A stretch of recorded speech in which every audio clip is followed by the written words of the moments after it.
조갑제 TV 시청자 여러분 안녕하십니까? 2025년 11월 6일 오전 9시입니다. 어제 미국에서 있었던 일종의 보궐선거에서 민주당이 곳곳에서 이겼습니다. 압승을 했습니다. 트럼프가 개입을 했지만 역효과를 불렀습니다. 즉 뉴욕 시장 선거에서 무슬림 신도인 사람이 당선이 되었습니다. 민주당 후보였습니다. 그리고 캘리포니아 주에서는 뉴섬 지사가 제안한 선거구 변경안이 통과되었습니다. 취임 1년 만에 정확하게 말하면 당선이죠. 당선 1년 만에 그동안 종횡무진으로 좌충우돌 하던 트럼프 대통령이 정치적 타격을 받았습니다. 이게 그의 어떤 행동에 브레이크가 될지 여부는 조금 더 기다려봐야 됩니다. 그리고 지금 미국 대법원에서 중요한 안건이 다뤄지고 있습니다. 트럼프 대통령이 지금 관세라는 무기를 가지고 이렇게 저렇게 막 휘두르고 있는데 이게 과연 대통령 권한이냐 하는 본질적인 문제를 다룹니다.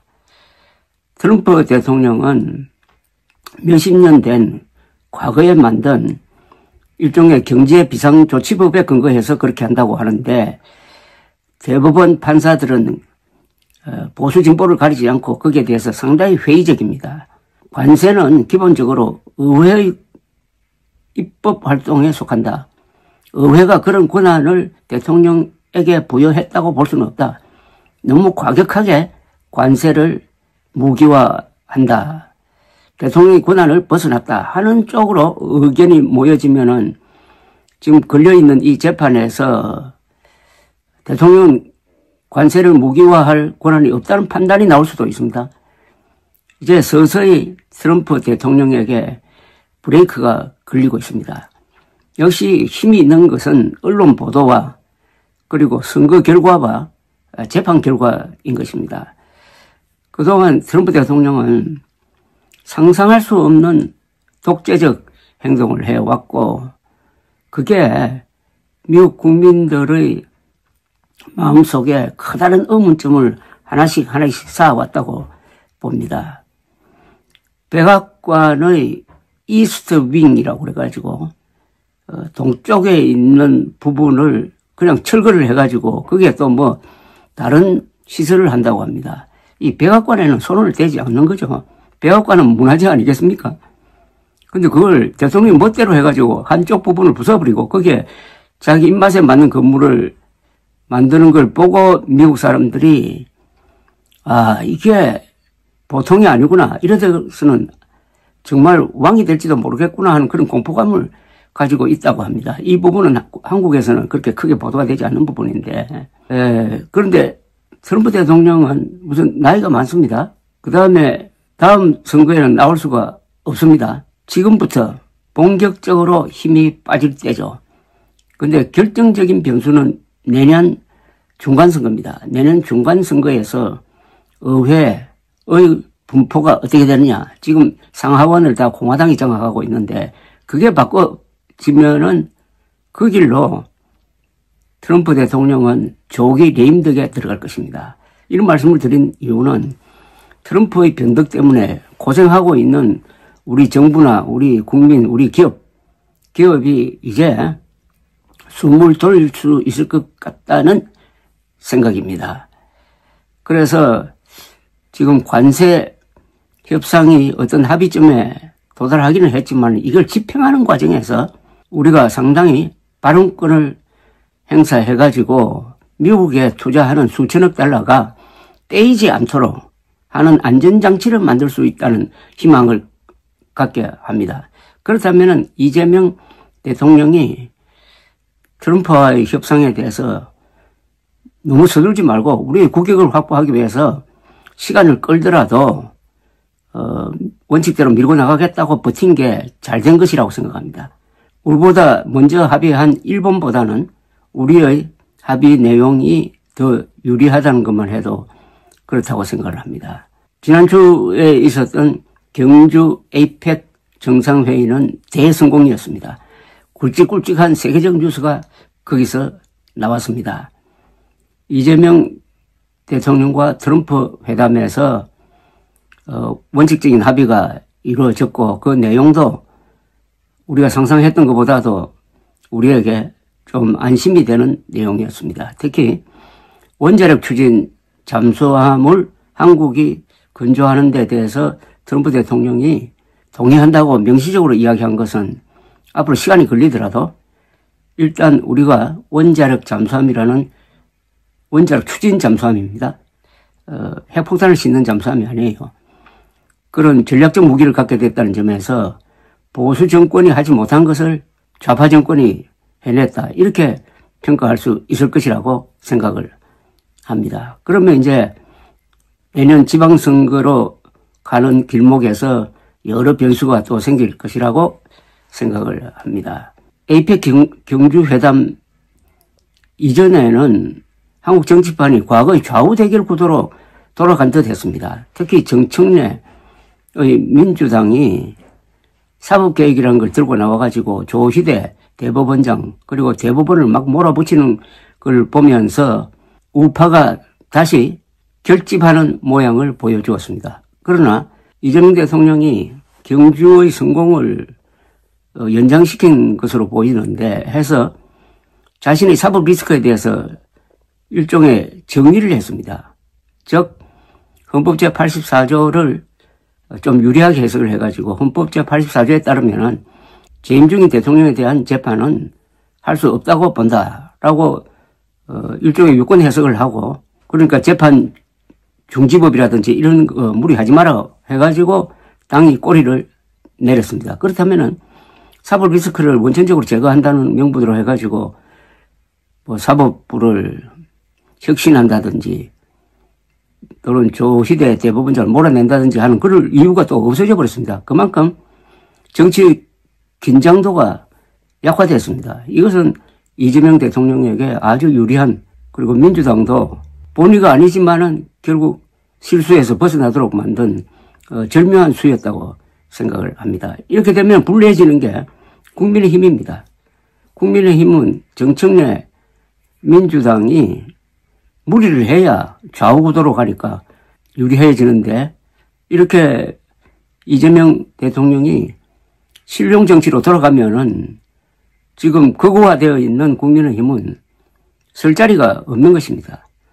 이런 상황에서 요사이 한동훈 전 국민의힘 대표의 활동이 주목됩니다. 이분은 굉장히 행동이 빠른 사람입니다. 그리고 말과 글이 아주 정확합니다. 그리고 굉장히 공격적입니다. 그래서 민심 투어도 하고 토론회도 나오고 페이스북에 연일 글을 쓰면서 뉴스를 만들고 있습니다. 한동훈 전 대표의 능력, 뉴스를 만든 능력이야말로 정치인으로 성공하는 데 있어서의 제일 조건입니다. 정치인은 뉴스를 만들어야 됩니다. 지금 일거수일투족이 뉴스의 대상이 되어 있습니다. 한동훈 전 대표인데도 불구하고 어떤 점에서는 장동혁 현 대표보다 더 많은 뉴스를 만들고 있습니다. 이런 정치인은 요 앞에 이준석 지금 개혁신당 대표도 비슷했습니다. 그래서 이 두 사람이 이준석, 한동훈 두 사람이 앞으로 보수의 재기라고 할까요? 보수의 구명정 역할을 할 것이라고 저는 오랫동안 예상을 했는데 그렇게 되고 있는데 문제는 내년 지방선거에서 어떤 역할을 하느냐이죠. 내년 지방선거라고 하지만은 서울시장 선거가 전체 판세의 한 30~40%를 차지합니다. 서울시장 선거에서 이긴 쪽이 다른 데서 고전을 했더라도 우리가 이겼다라고 주장할 수 있습니다. 문제는 서울시장 선거가 어떻게 될 거냐. 지금 오세훈 시장이 이른바 명태균 사건과 연결되어 가지고 특검의 수사 대상이 되고 있습니다. 만약 기소가 된다면은 오세훈 시장이 이와 관련해 가지고 특검이 기소를 한다면은 과연 오세훈 시장이 출마할 수 있느냐 하는 큰 쟁점 하나가 생길 것이라고 생각합니다. 그러면 오세훈 시장이 출마할 수 없는 상황이 되면은 누가 출마할 것이냐. 이 자리에 누가 출마할 것이나, 제가 아무리 생각을 해도 국민의힘 안에서 경쟁력이 있는 사람은 한동훈 전 대표밖에 없다는 생각이 듭니다. 그러나 한동훈 전 대표는 내년 지방선거에서는 역할을 하지 않겠다고 했지만은 그것은 액면 그대로 받아들일 수가 없습니다. 이렇게 요사이 열심히 뛰고 있는 게 선거를 겨냥한 것 아니겠습니까? 그러려면은 경기도 지사로 출마하든지 아니면은 어디 뭐 국회의원 보궐선거에 출마를 하든지 아니면 서울시장으로 출마하든지 이런 주목받는 데서 활동할 수밖에 없는데, 경기도는 여러 가지 점에서 국민의힘 후보가 당선되기가 좀 어려운 구조죠. 경기도가 왼쪽으로 많이 갔고 오히려 서울이 그 성향이 중도 또는 보수적인 성향이 상당히 짙어지고 있습니다. 그렇다면은 국민의힘 후보가 희망이 있다는 것인데, 이 자리에 절대로 설 수 없는 사람은 극우 세력이죠. 극우 세력이 미는 후보는 그건 뭐 필패일 겁니다. 그래서 그 이미지라든지 그리고 행동하는 스타일이라든지 말과 글의 수준이라든지 경력이라든지 이런 점에서 한동훈 전 대표가 서울시장 후보로 부각되지 않을까 하는 생각을 하게 됩니다. 문제는 국민의힘입니다. 국민의힘이 지금 극우 컬트와 정당 비슷하게 됐고, 극우 세력이 미는 장동혁 대표가 중심이 돼가지고 보수 단결하자, 개혁신당도 같이 하자 이렇게 하면 누가 거기 가겠습니까? 그게 또 표가 되겠습니까? 그래서 보수 대단결은 그건 원칙론이지만은 그것을 수행할 수 있는 중심 세력으로서 국민의힘은 부적격하다고 생각을 합니다. 공천 과정에 들어가면은 장동혁 대표는 극우 세력의 등살에 상당히 고통을 받을 겁니다. 후보 자리를 달라는. 극우 세력이 국민의힘 공천 과정에 개입하는 순간 내년 지방선거는 끝났다고 봐야죠. 또 한 사람 유승민 전 국민의힘 의원이 경기도지사 물망에 계속 올라오고 있습니다. 유승민 전 의원은 김무성 당시 대표와 함께, 당시는 대표가 아니군요. 전 대표였지. 2016년 총선에서 패배할 때 대표였고, 그 뒤에 대표를 내려놓은 상황에서 박근혜 당시 대통령 탄핵에 유승민과 함께 동조해가지고 민주당과 함께 탄핵안을 통과시키고 결국 파면되도록 한 그 일종의 배신자 프레임에 너무나 오래 갇혀 있어가지고 10년 세월을 보내고 말았습니다. 그래도 유승민 씨의 어떤 이미지가 중도 성향에는 먹히는 바가 있습니다. 그럼 유승민, 한동훈 두 사람이 내년 지방선거에서 중요한 역할을 한다면은 지방선거가 아주 흥미롭게 되는데, 큰 구도로 말한다면은 이재명 실용 정치가 계속되면은 국민의힘은 불리해질 것이고, 정청래의 이 극좌적인 노선이 득세를 하면은 좌우 대결 구도로 가고 보수가 뭉치고 해가지고 접전이 예상되는 그런 구도라고 볼 수가 있습니다. 선거는 중요합니다. 정치에서 선거는 모든 것이라고 볼 수가 있습니다. 내년 지방선거는 또 남북관계의 변수가 있습니다. 2018년 6월 지방선거에서 당시 문재인의 민주당이 삭스리를 했습니다. 거의. 그것은 곧 직전에 있었던 싱가포르에서의 트럼프 김정은 회담이 온 세계적 유세를 독점하면서 그 바람에 당시 홍준표 대표가 이끌던 야당이 참패를 했던 것입니다. 그런 변수가 내년 지방선거를 앞두고 또 있을 가능성 또한 배제할 수 없는 것입니다.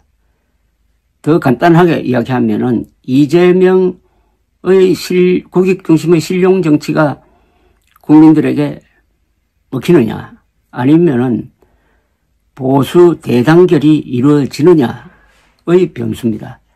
또 하나 미국의 변화겠죠. 한국과 미국의 관계가 어떻게 되느냐도 약간의 영향을 끼칠 것이라고 생각합니다.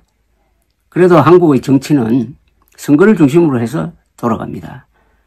민주주의가 작동하고 있다는 이야기죠.